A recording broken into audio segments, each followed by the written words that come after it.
She was not loud. She didn't beg, explain, or fight for space where she wasn't invited. She observed, like a mirror trimmed in velvet and fire, and in her stillness, he felt something ancient awaken. He couldn't name it. That ache in his chest when she turned her gaze inward, it wasn't rejection, it was recognition. The anima, his inner feminine, stirred, and with it, the parts of him long buried. His mother wound, his boyhood shame, his need to control masked as stoicism. She didn't speak to his ego, she spoke to his shadow. A man's ego is trained to chase power, not presence.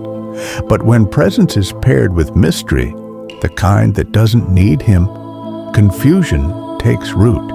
He feels it when you pull back without drama, not to punish, but to return to yourself. His mind races. Why did she stop chasing? Why does her silence feel heavier than 100 arguments? He won't say it aloud, but he's addicted to the absence because it confronts him with the truth. He never had her, not really. He had her attention, not her soul. Carl Jung said, "Until you make the unconscious conscious, it will rule your life and you will call it fate." He called her too intense, too emotional, too much. But it wasn't her depth that overwhelmed him. It was the reflection. She mirrored the tenderness he learned to suppress, the chaos he buried under achievement, the intimacy he craved but never understood. She touched the place his mother couldn't reach and the place his father taught him to ignore. So, he projected and then pulled away. He won't admit it, but every time he dismissed her, he wasn't running from her. He was running from the parts of himself he didn't know how to love. When she's finally gone, truly gone, not just in body, but in energy, a man begins to feel what he thought he could avoid: obsession. Not with her body, not even with her love, with her mystery, with the way she made him feel, seen, vulnerable, undone. Her absence becomes sacred, her silence a cathedral.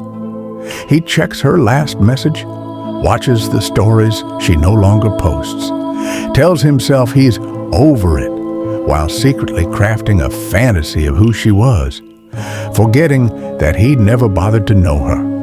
Because now, in the absence, she becomes what his ego never let him earn, a symbol of the man he refused to become. He doesn't know this, but she is no longer watching.